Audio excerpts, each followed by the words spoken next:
Hi, so good afternoon to everyone. I hope you had a nice conference so far. For me, it's a very big pleasure to present to you, as my first international presentation was actually exactly 9 years ago in OWASP Europe. So it's a nice closure. As mentioned, I've been practicing a lot of web application security work in the past, but in the 4 past years, I've been mainly focused on mobile security as part of our work in SecEU to identify and block attacks against mobile devices. So we do a lot of work around network attacks, malicious apps, and vulnerabilities. But today, what I want to touch is actually the evolution of mobile malware. In very short, what I plan to do is to give you the evolution that we see in malware and the kind of things they are targeting, the attackers. I'm going to discuss an example that we recently uncovered about how simple malicious app can actually circumvent app sandboxing in Android without rooting the device. So we will have a section about that.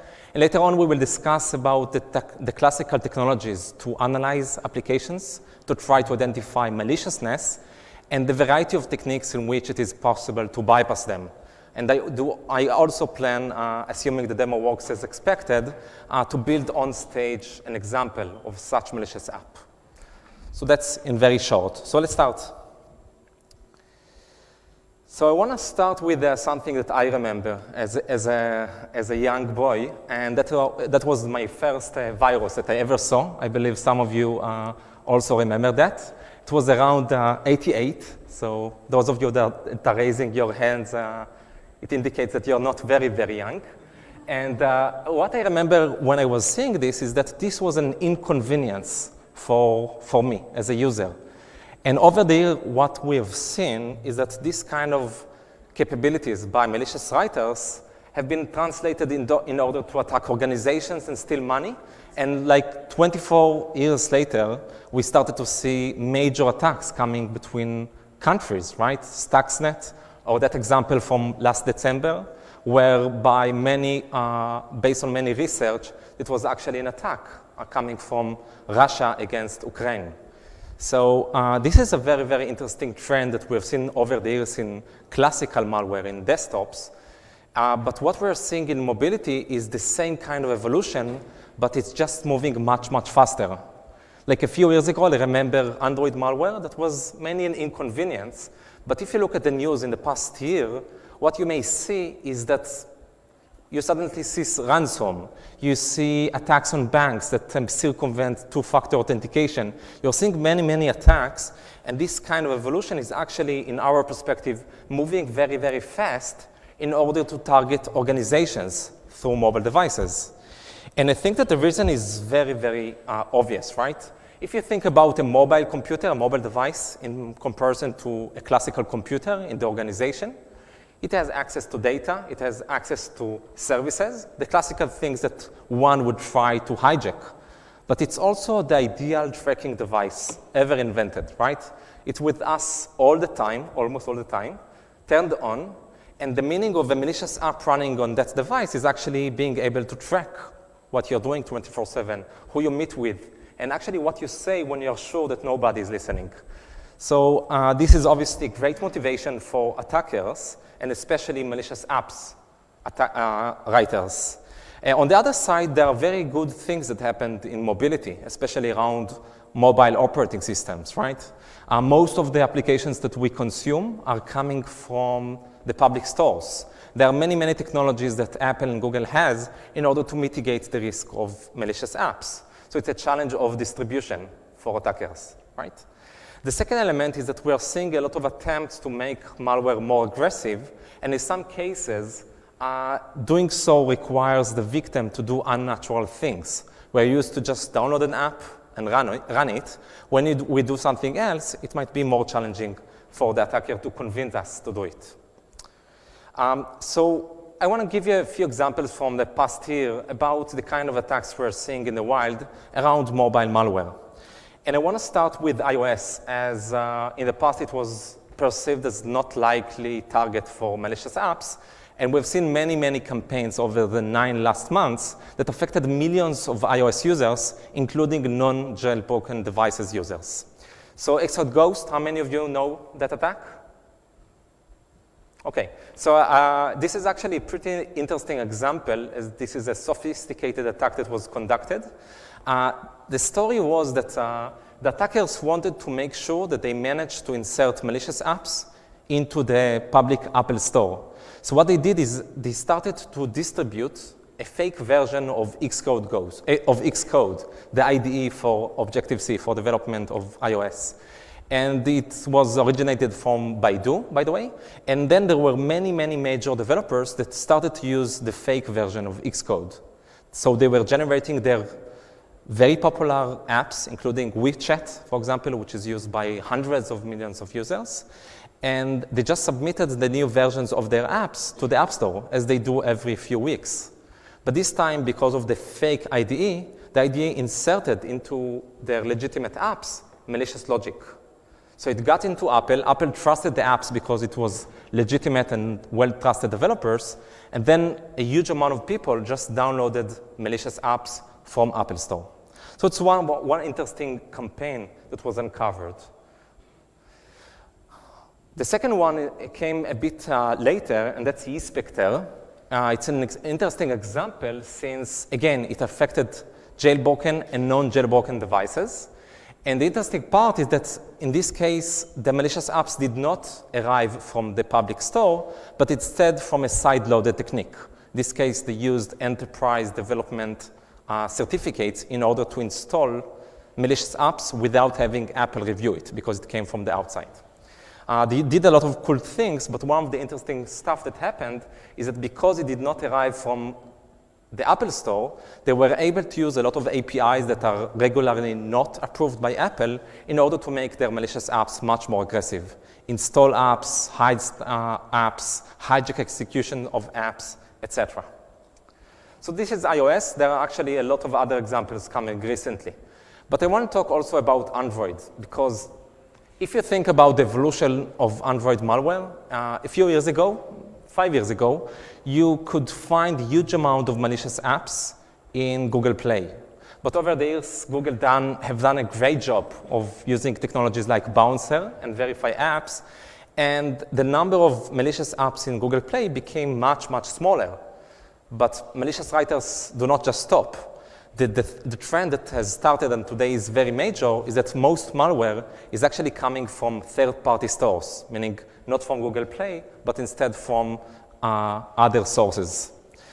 And that has actually generated two interesting trends. First one is the problem of repackaged apps, and we will discuss this later on today, including a live demonstration of the problem.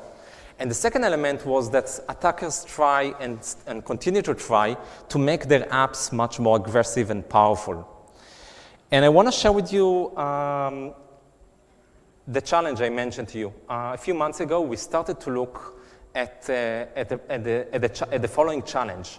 We wanted to be able to create a malicious app that does not root the device, but yet can see whatever you're doing on your device in other apps. Right? And even if possible, execute commands on the victim's behalf in other apps.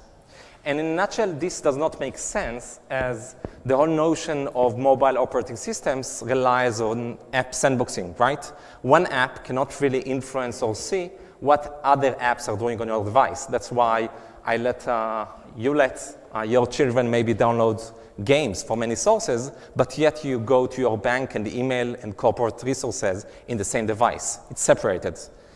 And the challenge was actually to circumvent that. We quickly thought about a kind of capability that every time it is introduced in the operating system, it leads to problems. And that's obviously accessibility capabilities. Okay? Accessibility capabilities means things that make limited people, like people that don't see well, maybe hear what they're watching on the screen. So these kind of capabilities that over the years have led to many, many security issues in Android are actually extremely powerful. So for those of you, by the way, how many users of Android do we have here? Okay, nice. I can see that I'm in Europe, not in the US, so it's nice. So these capabilities actually allow a dedicated app that uses these capabilities to be able to watch what's happening on your device, and then just like talk what you're seeing, right? So this capability can also allow someone to perform actions on other apps. So it's very, very powerful, very valuable to impaired people, but obviously very, very valuable to attackers as well. And the Android developers obviously understood that, and for that reason, they created a mechanism that is extremely cumbersome to allow a given new app to get these very powerful capabilities. I just want to play this. This is a recording of the process that you as a user has to do in order to approve the accessibility capabilities to a new app, okay? So it's a very, very long process. You have to go to this accessibility dialog. You have to try to enable it. You have to see all of these warnings about what's going to happen. And for that reason, we've never seen a major malware campaign uses these capabilities, even though they're amazing. You can see what happens in other apps. You can perform actions in other apps. So that was the result. Yet we wanted to find a way to solve that, to create an app that will not require this process, but yet get these capabilities. And we were looking for a logical flaw, not for a specific implementation flaw. And then we looked at other very, very valuable capabilities in Android, and I specifically talk about the capability of draw over apps. So you know this from Facebook and other applications, that they can just draw on your screen new messages that arrive without waiting for you to open the app. And there is a pretty weird capability in this capability, and that's the ability to cover the screen whenever the app wants to, and also sets the cover in a way that if someone clicks on it, it does not get the click, but instead it propagates to the underlying layer. Okay? Now connect that with accessibility APIs together, and you suddenly see a logical flaw that is kind of terrible. And I want to show you an example of a POC we've created about that problem.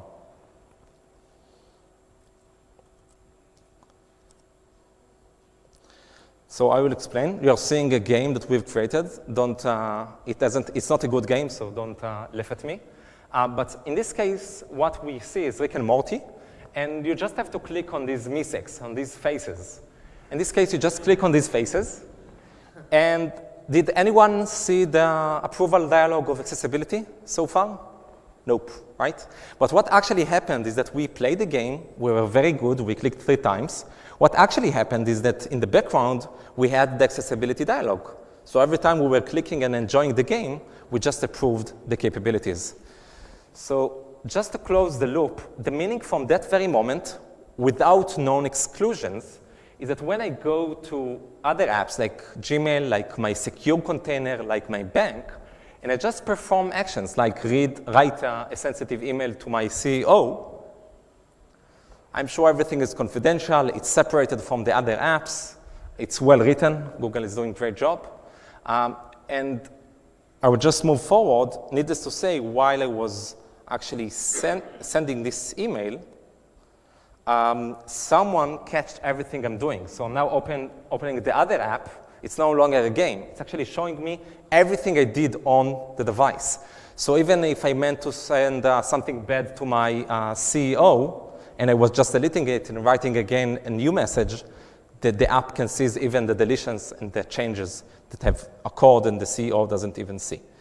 So just a quick demonstration about that. For those of you that noticed, this was actually, this was a demonstration on Android 4, and for many, by many, it was perceived as a problem that cannot affect Android 5. The reason is that the developers of Android have defined a policy that says that they allow the clickjacking to happen, but for the OK button, which is the last button in the process of approving the capabilities, they do not allow another layer to cover the button. So assumably, it actually circumvented the ability to exploit that problem. But at some point, we noticed that there is something very simple that can be done. That's the following. doing the exact same attack, but instead of just fully covering the OK button, leave a small hole and just get the user to click on it. The moment he does so, nobody is covering the OK button, and he can fulfill the attack very easily. So today, this is actually perceived and acknowledged by Google as a logical flaw, meaning it's a bad side of a very important feature, and there is no currently plan to fix this for Android 2 till 5. Including, but in Android 6, there are a set of changes in the operating systems that make this kind of exploits not likely. So today, over 95% of population is affected by this kind of problems. Okay, so this was a very quick overview about some of the evolution and an example of the kind of things we foresee is becoming a very major threat and a tool to be used by attackers. But now I want to use the time that we have left to actually cover 3 families of approaches. Signatures, I will not spend much time on that, dynamic analysis and static analysis, and then we will discuss in parallel what are the limitations of these kind of approaches to identify malicious activity. So around signatures, not much to be said. A concept that has been around for about 30 years, even maybe more. And when done properly, it's actually pretty accurate. But as we all know, the problem with signatures is that by changing, performing a mild change in an app, you can bypass a signature by an antivirus. So it's a very inherent limitation. And for that reason, dynamic analysis and static analysis have been developed over the years to try to identify more sophisticated patterns. So when it comes to dynamic analysis, again, the concept is to try to take an app, execute it, run it, try to operate it, and look at what it's doing in practice, the changes it does, the communication it does, and try to deduce that something bad is happening with the app. And the big problem about dynamic analysis is that it has to execute something bad in order to deduce something bad happened. That's exactly the kind of place where attackers are putting their focus in order to evade these technologies. So there are many concepts that have been defined over the years, but many of them are around time bombs or action bombs or IP bombs. And the notion says, if I now see that the IP where the app is being run is actually in Amazon IP range, maybe it's someone that tests me, I will not perform the malicious activity. In some other cases, I will define malicious logic like taking your contacts and calendar and stuff like that only after the 3rd level of a game. So a computer is not likely to play the game, succeed to get to the 3rd level, and then see that something bad is happening. And the last element is obviously the problem of generic techniques to identify a virtual machine.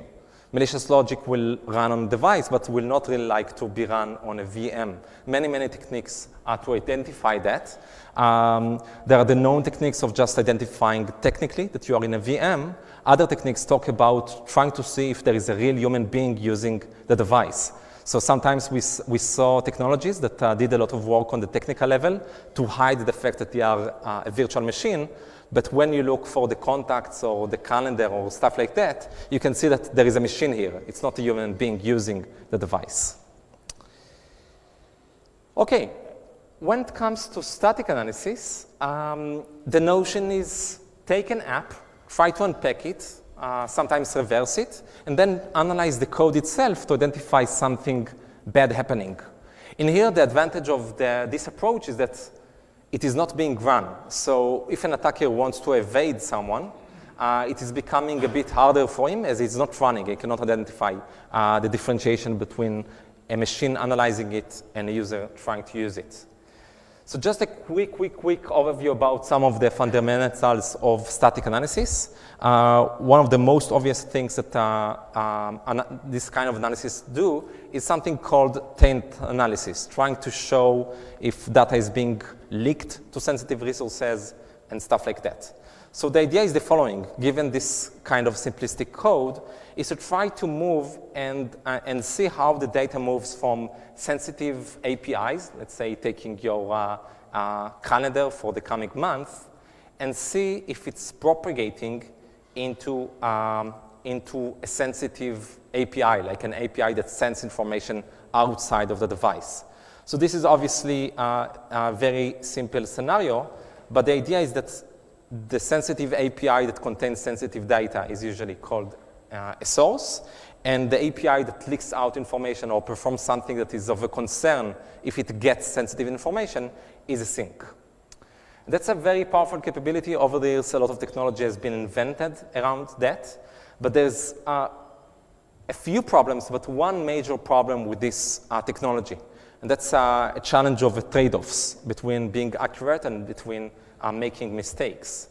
And I want to illustrate this very fast. So let's say that we've created an engine that maps all the sources, all the APIs that we want to look at, and all the things, all the APIs that we don't want to get sensitive information. The problem is that when things become more complicated, let's say that we see that information gets to some cell in an array, and at a later stage we see this array is feeding into a sink, the big question is, what happens if the sensitive information got to the first cell, and then the information is collected from the third cell? So in this case, there is no real propagation of data, but statically you cannot always know about it because the index of the array is actually dynamic, so you cannot deduce it. So you have to decide if you won about this flow of data or not. That's the false positive and false negative trade-off. So there are many, many examples for very, very simple tricks to bypass static analysis. I want to show a very simple example here. In here you can see a simple code. If you look at it, you can see that there is no direct propagation from data which contains sensitive data to data 2, which is used in order to send information outside of the device. But if you look at this very simple code, you can see that there is actually a copy logic from data to data 2, right? If the char is A, so put A on that cell. So in this case, there is no concrete propagation, even though logically there is a leakage of information. And obviously, the second element, which we will dive into in a few moments, is, again, the notion of making sure that the static analyzer does not have even access to the malicious code. That is done by using reflection or by just loading malicious logic dynamically when the app is executed. So statically, you do not have the data. In many cases, we think about dynamic loading of APKs, which is a common technique in real-world malicious apps, but there is actually another variation, which is hybrid apps. Think about PhoneGap or other frameworks that combine between native code and HTML together. So the HTML might operate native capabilities, but the HTML is loaded when the app is used, and it can be changed dynamically. So it's an inherent logical problem. So what the attacker really wants to do is to create an app that, when analyzed in an analyzer, will respond with naive and legitimate code, but when it gets to the victims, will load malicious code. And I want to use the next few minutes to actually show you on stage how that can be done. Okay?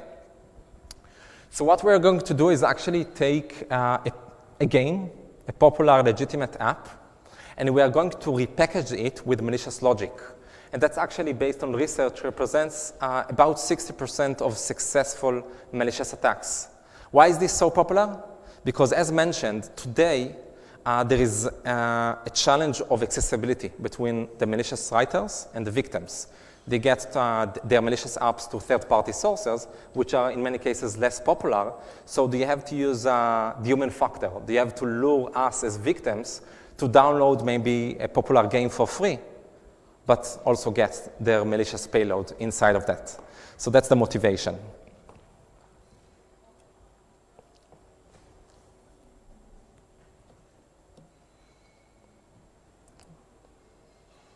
Okay.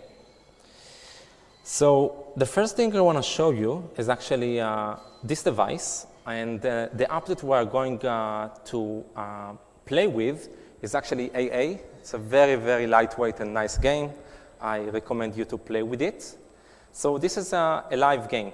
Okay, we're playing it. I'm very good, at least in the first stage. So now what we want to do is actually take that app and repackage it. Okay.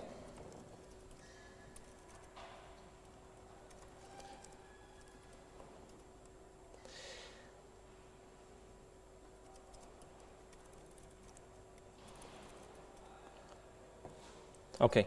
So by the way, can you see the code? Yeah, it's big enough. Okay. So the first step we want to do is actually generate developer keys in order to be used in order to unpack and resign the app after we will do some changes. So now we generate the keys using standard tools. And now we're using APK tool, which is an open source tool, in order to take the APK, the new game, and just unpack it, open it in order to have all of the resources of the app. Okay? So what we want to do now is actually, just a moment.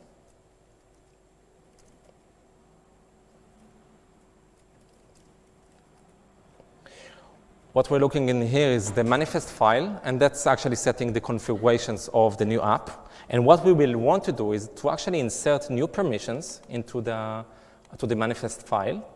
And we will also want to inject our code into the code, right? We want to insert new kind of activity that will actually load an APK from the server and just run it dynamically in the app. Okay, so in here we can see the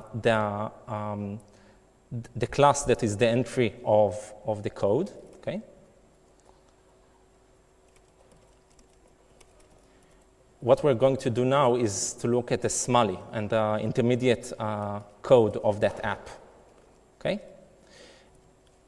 And what we are doing now is actually I'm going to show you where I'm going to patch the code. Okay. So this is the onCreate method. It's the method that is called when we open the app. So what we will actually want to do is to just inject a new method that will be called when this method is being initiated. Okay?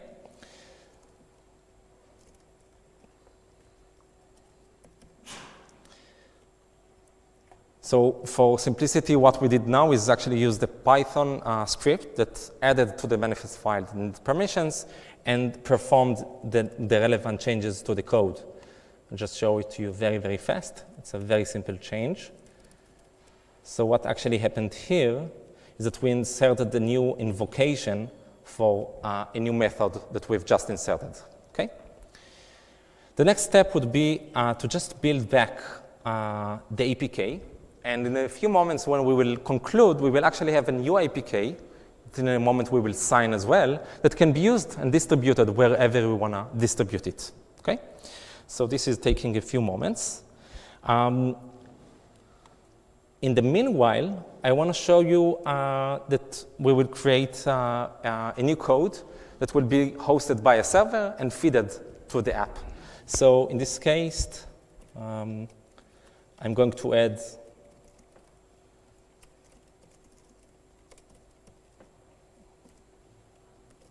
a new message, and where we're going to compile it. Okay? While we're compiling this, I'm going to also set up a server that in this case will also feed the APKs from the server to the app, and also later on show us what are the ramifications of that attack. In addition, what we're doing now is actually using the developer's certificates in order to sign the app and make it ready for being used. So what I'm doing now is actually pushing the new app, the new AA app, back to the device. Okay? And I'm putting the new APK to be available by the malicious server. Okay? So in this case, what we're doing is actually loading a new APK when the AA game runs that does not do anything bad except of just showing us, hello, OWASP, I am benign. Okay? And we can say that the APK was loaded. So far, if I'm now in analyzer, a dynamic analyzer, the code is working as expected. Nothing malicious is happening. Okay? The interesting part is that we now can go and create another APK that what it will do is actually collect the last calls, meetings, contacts, very simple code that just accesses the information on your device, okay? And leaks it back to the server. So let's see what happens now. So in this case, I'm copying the new APK. And all that we're going to do is to just run the game again, okay? The game is running. I can keep on playing it. Everything behaves exactly the same. But as you may have noticed, the contacts, the last calls, the meetings have been leaked. So this is just an example of, in about 6 to 7 minutes, how you can just generate a new app, looks the same, but is malicious in a dynamic manner.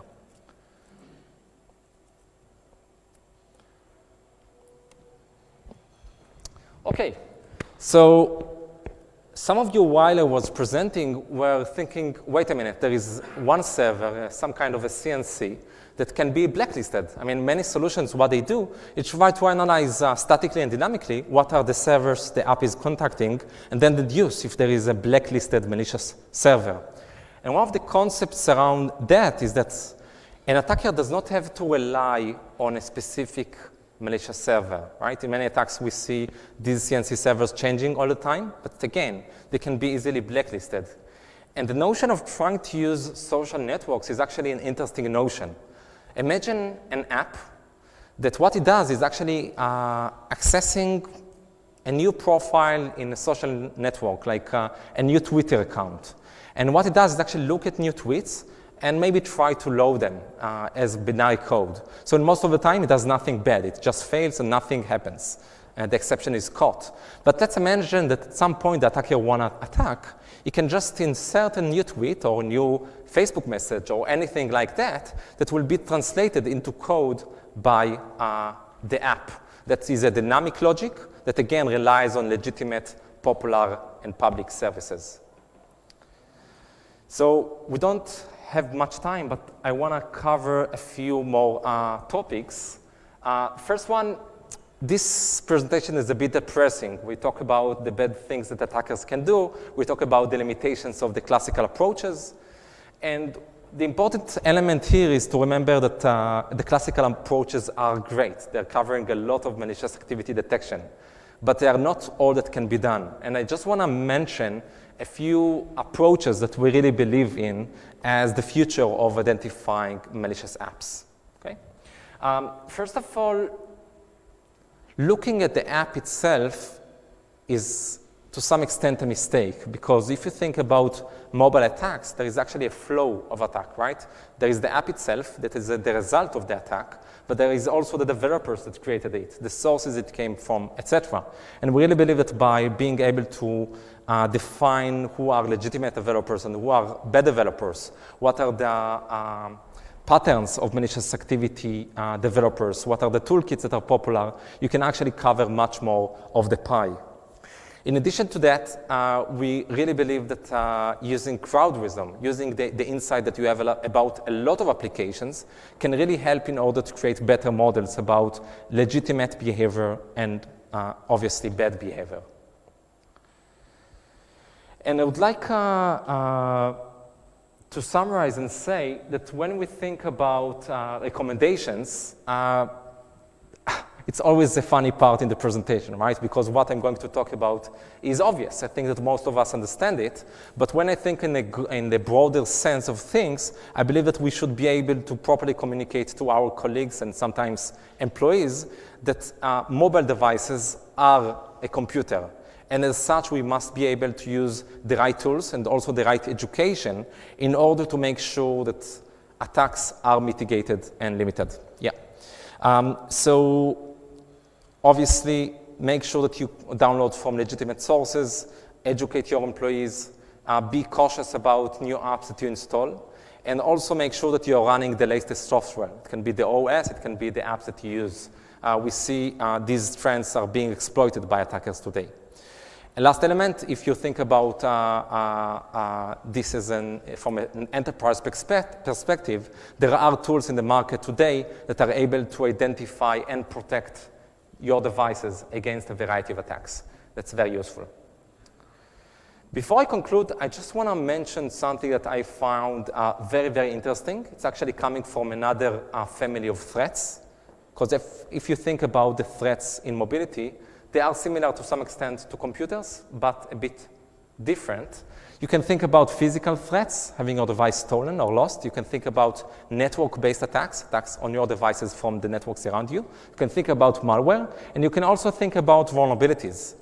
And I want to share with you a slide that actually we created more than a year ago.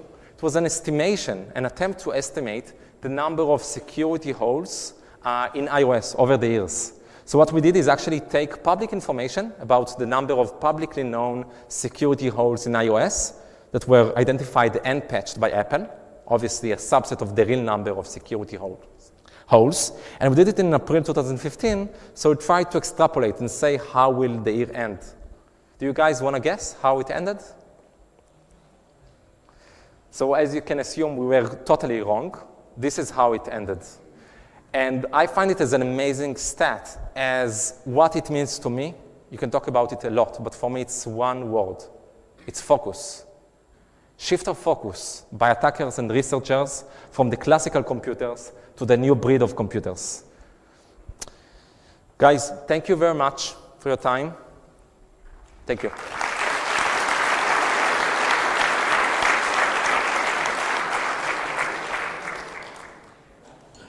Any questions? Yeah.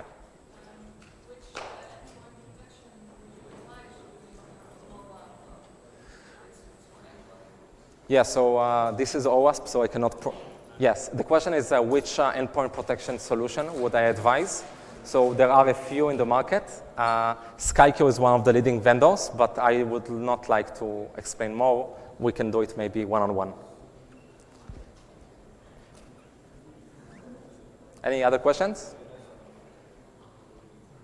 Okay, thank you very much.